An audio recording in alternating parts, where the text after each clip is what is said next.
Shalom, selamat malam saudara-saudara sekalian. Senang sekali boleh bertemu kembali di dalam program Holistic Channel ini dengan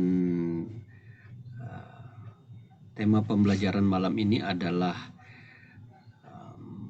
memahami nubuatan Kitab Wahyu.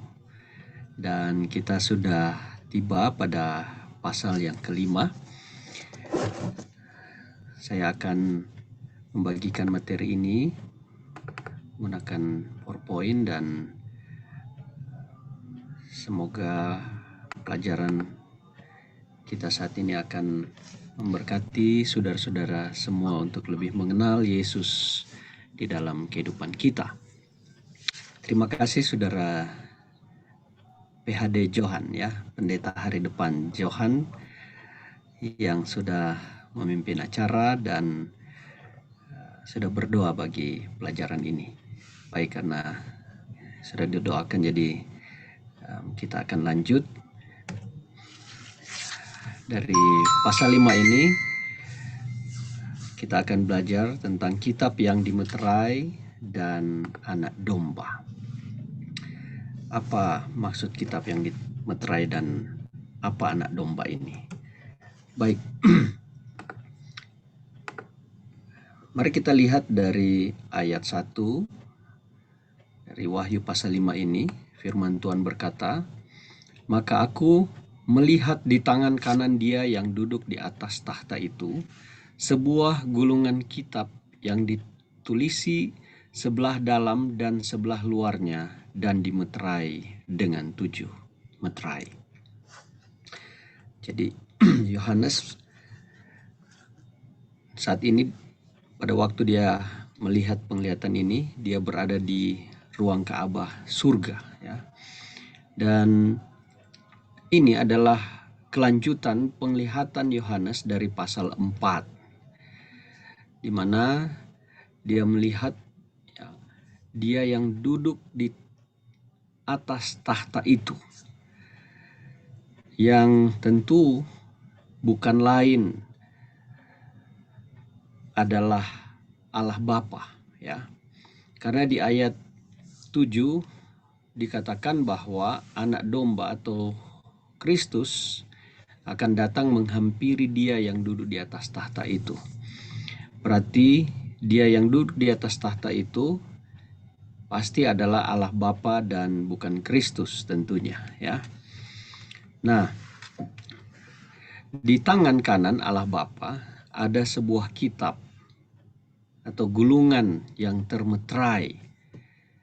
Saudara-saudara, kita harus ingat bahwa di zaman Yohanes, kalau itu sebuah dokumen,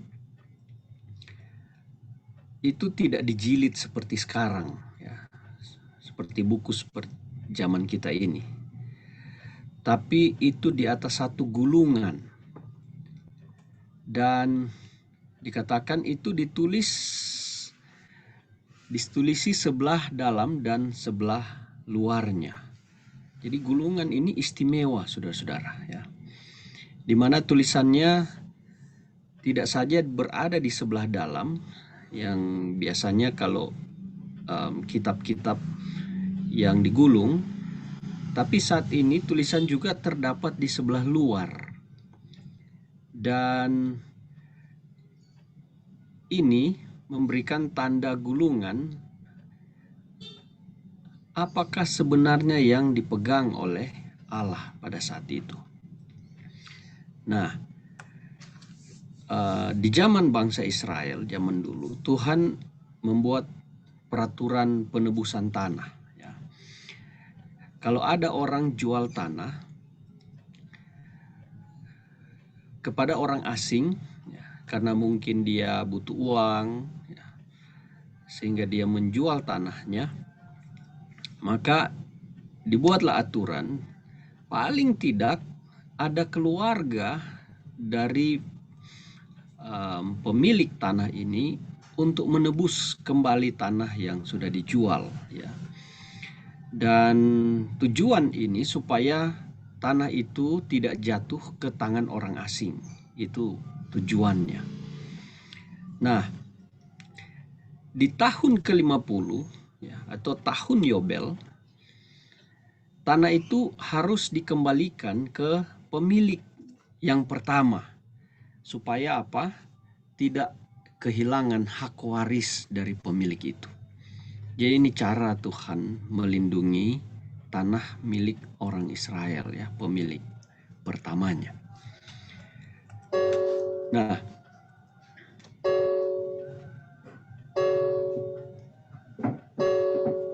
kalau kita baca di dalam Yeremia pasal 32 ayat 6 sampai 14, kita akan temukan di sana bahwa penebusan tanah itu dilakukan dengan 2 akte atau surat perjanjian, ya, yang berbentuk gulungan juga, di mana yang satu disegel oleh meterai dan yang satunya tidak disegel. Ini dibuat untuk pengesahan surat ini, dan ada saksi-saksi yang ikut menandatangani setiap akte yang sudah dibuat ini. Mari kita lihat di dalam Yeremia pasal 32 ayat 10 sampai 12. Firman Tuhan berkata, "Aku menulis surat pembelian, memeteraikannya, memanggil saksi-saksi dan menimbang perak itu dengan neraca. Lalu aku mengambil surat pembelian yang berisi syarat dan ketetapan itu, baik yang dimeteraikan maupun salinannya yang terbuka. Kemudian aku memberikan surat pemberian itu kepada Baruk bin Neria bin Mahseya di depan Manamel, anak pamanku, di depan para saksi yang telah menandatangani surat pembelian itu, dan di depan semua orang Yehuda yang ada di pelataran penjagaan itu." Jadi begitulah cara mereka membuat satu surat perjanjian, ya.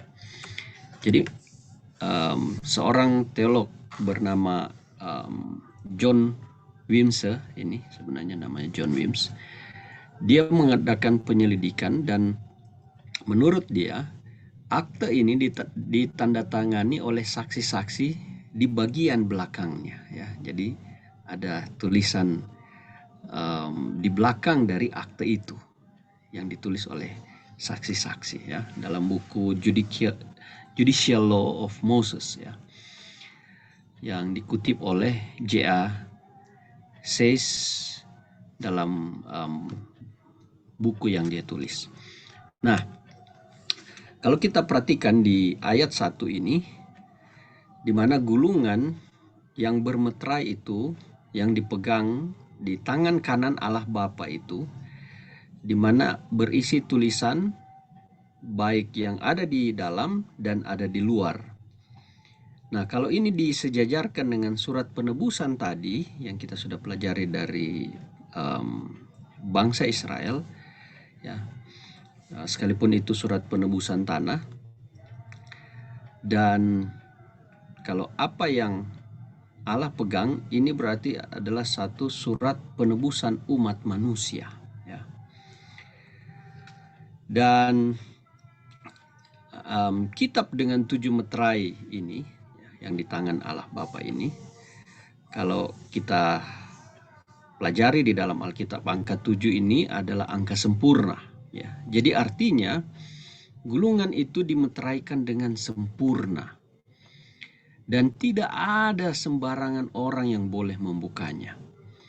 Hanya yang berhak saja yang boleh membuka meterai dari gulungan yang sempurna ini, ya, yang dimeteraikan dengan sempurna. Kemudian kita lanjut di dalam Wahyu pasal 5 ayat 2 sampai 4. "Dan aku melihat seorang malaikat yang gagah yang berseru dengan suara nyaring, katanya, 'Siapakah yang layak membuka gulungan kitab itu dan membuka meterai-meterainya?' Tetapi tidak ada seorang pun yang di sorga atau yang di bumi atau yang di bawah bumi yang dapat membuka gulungan kitab itu atau yang dapat melihat sebelah dalamnya. Maka menangislah aku dengan amat sedihnya, karena tidak ada seorang pun yang dianggap layak untuk membuka gulungan kitab itu ataupun melihat sebelah dalamnya." Saudara, di dalam ayat 3 dikatakan apa? Ternyata kitab ini tidak sembarangan untuk dibuka, ya. Karena tidak ada seorang pun yang di sorga atau yang di bumi atau yang di bawah bumi yang dapat membuka gulungan kitab itu atau yang dapat melihat sebelah dalamnya. Ya. Semuanya tidak layak membuka gulungan kitab itu. Dan tentunya yang membukanya harus memenuhi persyaratan tertentu. Nah, saat itu Yohanes menangis, ya. Karena kalau tidak ada yang dapat membuka gulungan ini, berarti rahasia yang ada di dalam kitab ini tidak ada yang mengetahuinya, saudara-saudara.